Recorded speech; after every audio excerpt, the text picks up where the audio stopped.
여러분 정말 죄송스럽습니다. 오늘 이재명 우리 대통령 취임 시간을 보면서 제가 정말 너무나 큰 역사적인 죄를 지었다 이런 생각을 많이 하고 있습니다. 제가 그 뜻을 담아서 우선 국민 여러분들께 또 우리 당원 동지 여러분들께 큰 절로 사죄의 절을 올리겠습니다.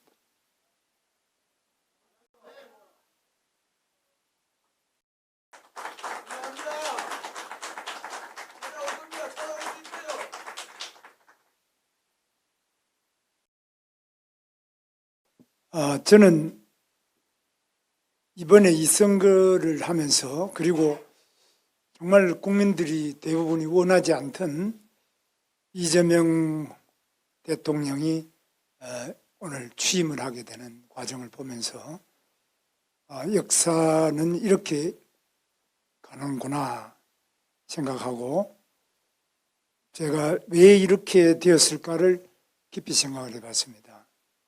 첫째는 우리 당이 지금 민주주의에 대한 기본적인 이해와 신념, 그것을 지키기 위한 투철한 사명이 없기 때문이라고 생각합니다. 그것이 바로 계엄이라는 상상할 수 없는 일로 나타났습니다.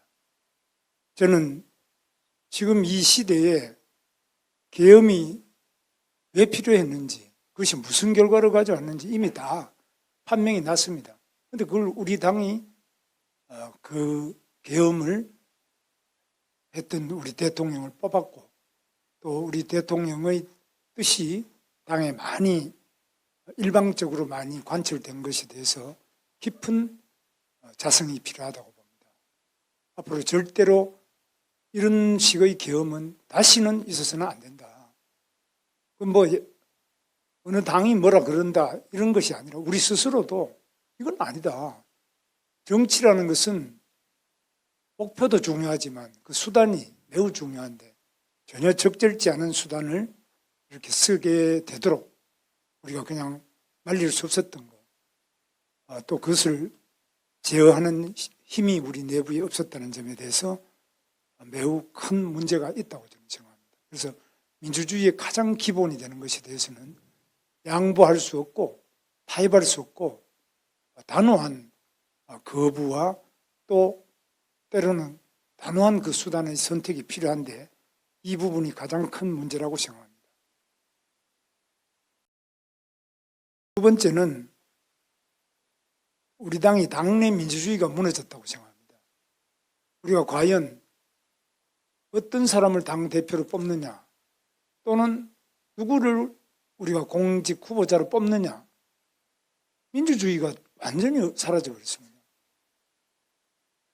삼척동자가 보더라도 말이 안 되는 방식으로 우리가 공직 후보를 뽑지 않았는지 또는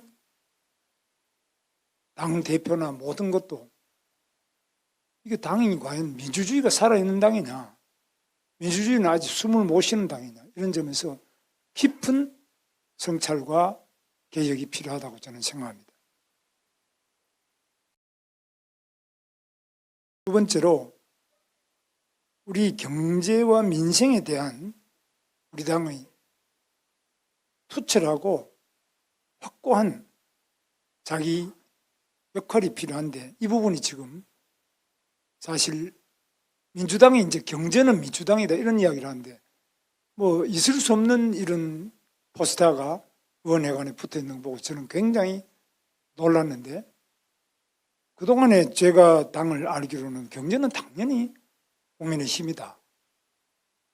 아주 뭐 너무나 분명한 구호였는데 지금은 과연 국민의힘이 경제를 제대로 하느냐? 민생이라면 국민의힘 아니냐? 딴 거는 몰라도.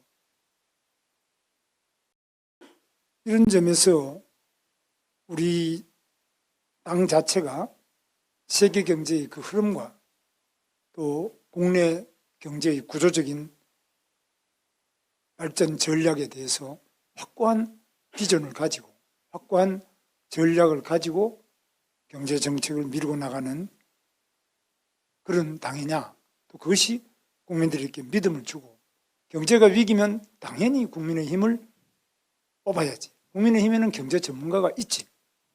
그 사람들은 경험과 실적이 있어서 그분들이 맡으면 경제는 살릴 거야. 이런 어떤 확신을 주고 있지 못한 거 아니냐. 세 번째는 외교 안보에 대해서도 마찬가지로 지금 핵무기와 한미동맹 여러 가지 외교 부분에서도 우리가 확고한 우위를 주고 있느냐. 이번에도 예를 들면은 이종석 같은 사람이 국정원장이다. 국정원이 그런 거냐? 국정원이 북한의 내재적 접근 방식을 통한 이미 다 검증된 이런 사람이 국정원장을 하는 게 맞느냐? 저는 굉장히 불안하고 의구심이 많이 들었습니다. 야, 벌써 시작이구나. 국무총리 김민석도 마찬가지입니다. 이 사람들이 과연 우리 대한민국을 통합으로 가져가느냐? 대한민국을 어디로 가져갈 거냐? 저는 굉장히 불안합니다. 여기에 대해서 그러면 누가 이것을 제대로 대안으로 제시하고 바로 가져갈 수 있느냐? 이건 국민의힘 외에는 없지 않습니까? 공무원은 절대 알아도 말을 안 합니다.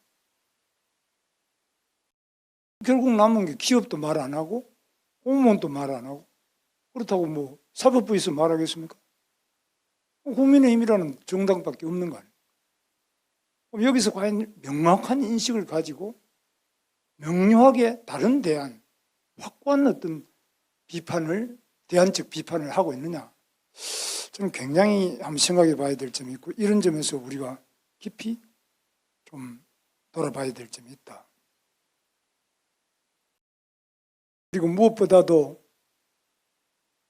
우리 당이 지금 민심의 움직임, 현장, 가장 생생하게 살아 움직이는 그 골목골목의 민심을 얼마나 반영하느냐.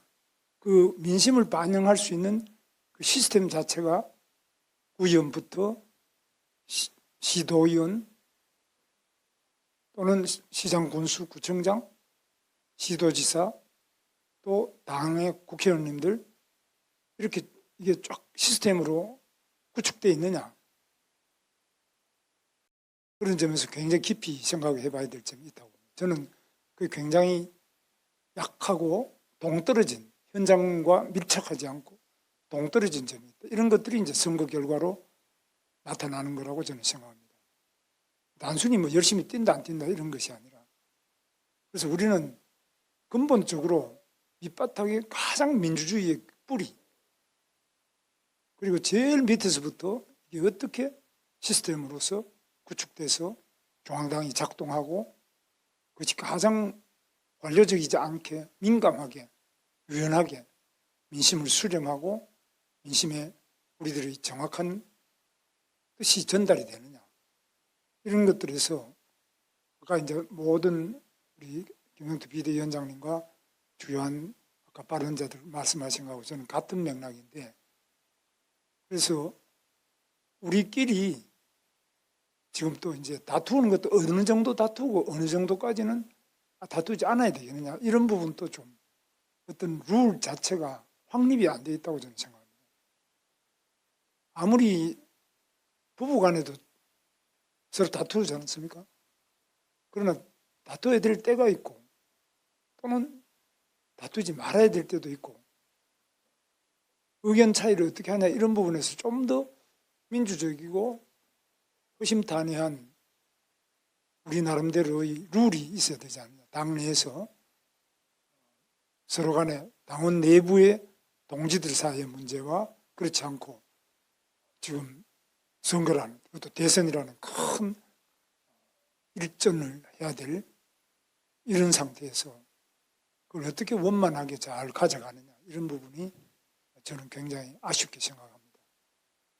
저는 뭐 여러 가지 말씀을 드리지만 결론은 제가 패장으로서 할 말도 없고 정말 송구스럽고 뭐 이 자리에 계시는 분들 제가 볼 때는